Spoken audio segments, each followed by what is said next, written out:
BJP leaders upping the ante against the Congress government. They're staging a protest there. This is within the Vidhana Saudha premises where the BJP leaders are protesting, demanding the resignation of the Chief Minister over several issues, including the graft charges against the government. In fact, the BJP has raised several issues. Let's cut across. Department में 25 लाख से लेकर 2 करोड़ तक transfer के लिए पैसा ले रहा है।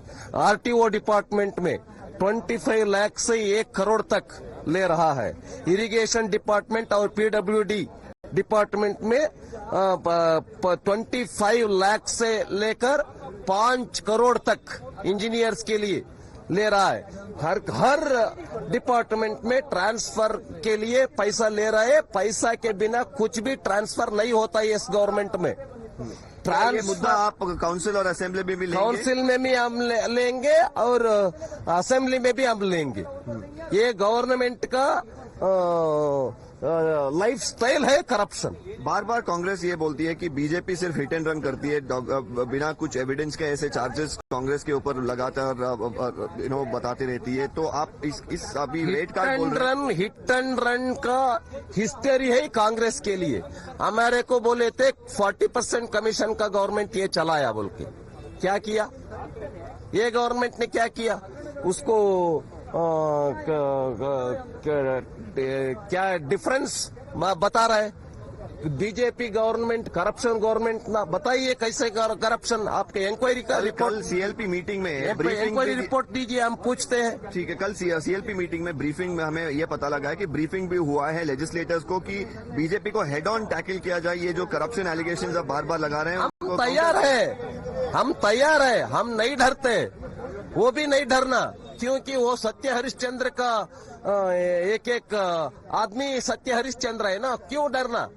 अगर वो उनको हिम्मत है तो हम दिखाएंगे कितना पैसा किया, कौन सा डिपार्टमेंट है वो लिया है। और साइट में मैसूर में 14 साइट्स मुख्यमंत्री के पत्नी को मिला। 87,000 करोड़ लोग 87,000 लोग एप्लीकेशन डाला है साइट के लिए, उनको साइट नहीं मिला। हमारा सिद्धरामैया को पत्नी को 15 साइट मिला। वो कैसे होता है? आप सत्य हरिश्चंद्र है, क्यों डरते हैं आप? हम पूरा ऑल इंडिया में ये गवर्नमेंट क्या है हम पूरा बताएंगे। और एक जो मुद्दा उठी थी सीएलपी में ये थी कि जो पुलिस सब इंस्पेक्टर्स है उनकी अभी 2 ईयर टर्म लगाया गया है। एमएलए से डिमांड किया सिर्फ 1 ईयर दिया जाए और उनका भी एक से हो जहां पर पीडीओ का ट्रांसफर है कॉन्स्टिट्यूएंसी में, उसमें भी एमएलए मांग रहे कि उनका एक देखिए विलेज अकाउंटेंट, पीडीओ, तहसीलदार, एई, जेई, इंस्पेक्टर, पुलिस कांस्टेबल से लेकर सभी किस किस को ट्रांसफर चाहिए, पैसा देकर ही ट्रांसफर लेना। ये रेट कार्ड है, ओपन मार्केट है। ये गवर्नमेंट का तरीका, ये गवर्नमेंट का रीति नीति पूरा का पूरा पैसा में धंधा हो गया ये गवर्नमेंट का। इसलिए सिद्धरामैया गवर्नमेंट बोले तो करप्शन के बिना कुछ भी नहीं है ये गवर्नमेंट में।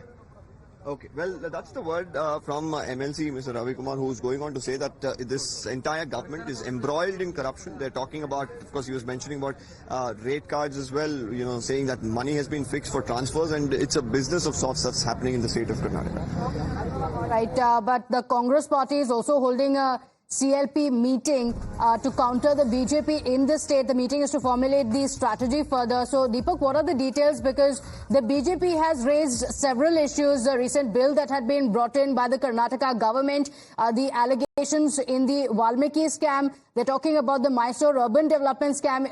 The Chief Minister's wife's name has also come up in that. So, what is the strategy of the Congress party going to be to counter the BJP?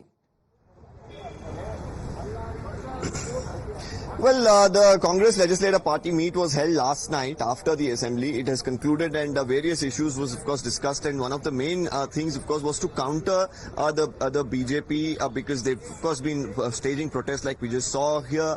They are doing it in the assembly, they're doing it in the council, so it's a lot of pressure being mounted. One is the Valmiki case, where they're saying that the chief minister of course, being a finance minister, cannot really shy away from the fact that money was embezzled and he was completely unaware is something that he cannot say. So they're saying that even he should resign. On the other hand, they're of course going to take up the Muda issue next week as well. That's where the property belonging to the chief minister's wife is something that the BJP has time and again said is questionable, and it is a scam that has happened in Muda. So these are big issues of course that the Congress will have to counter, and that is where Mr. Siddaramaiah of course felt that he needs to instruct his legislators so that they counter the BJP head on, do not be on the defensive really, and we'll really have to see how this message really percolates to the legislators and how they really take up these issues in the near future. In fact, as we speak, I'll in fact go straight across here. Former General Secretary of the BJP, Mr. C.T. Ravi, as well here. So just a moment, if I could just take a word from you. So we are live. 1 second, I'll just take in a while of. In fact, he's just speaking to another regional media. I'll just get in a word from him as well about this strategy. In fact, of the Congress to counter the BJP charge. But when we look at these sort of developments take place, it looks like, of course, the Congress is worried about these charges, but they want to, of course, counter it head on.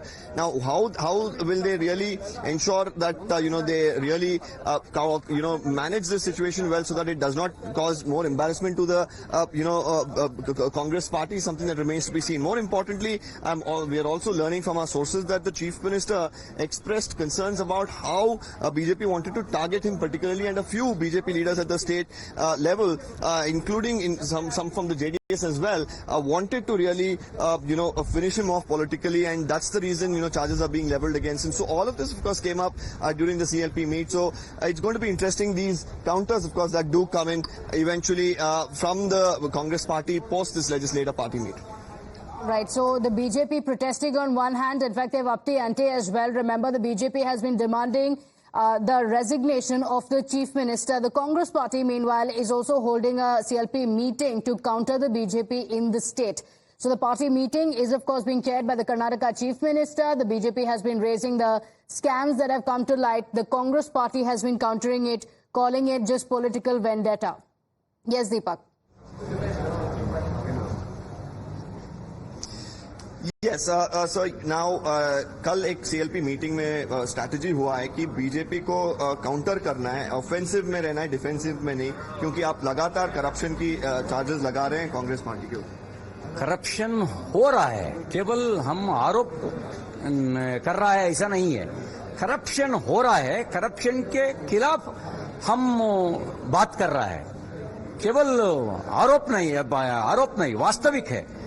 क्या होता है, confidence गिर जाता है ना, उसके लिए साथ सभी को आना, आप भी आओ ऐसा बोलता है।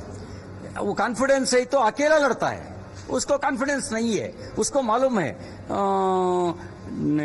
दुरुपयोग हुआ है, पैसा खाया है, वो मालूम है। मालूम होने के बाद आप भी आओ सभी को बुलाता है। आप आज रेट कार्ड्स भी लेके आए थे, आप प्लकार्ड्स में भी बोल रहे हैं कि बहुत सारा ट्रांसफर्स में धंधा हो रहा है और बहुत सारे चार्जेस लगा रहे हैं। इसका आपको क्या ये चार्ज क्या है और क्या एविडेंस आप है? किसी को पूछो, हम आरोप किया है ना, किसी को पूछो ये सच है और झूठ है, आप पूछेगा तो मालूम होता है, सभी बोलता है सच है।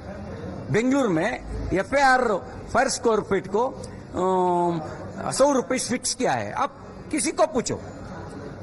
आप ये सब इशू अभी मुद्दा उठाएंगे काउंसिल में? हाँ, मुद्दा उठाएंगे और जनता के बीच में लेके जाएंगे। धन्यवाद सीटी रवि जी हमसे बात करने के लिए। वेल, दैट वाज सीटी Ravi, MLC in Karnataka, former National General Secretary of the BJP, of course, saying that there is rampant corruption. It needs to be addressed. They're going to take this up in the council as well. Okay, Deepak, stay with us. We have more breaking inputs coming in from Karnataka.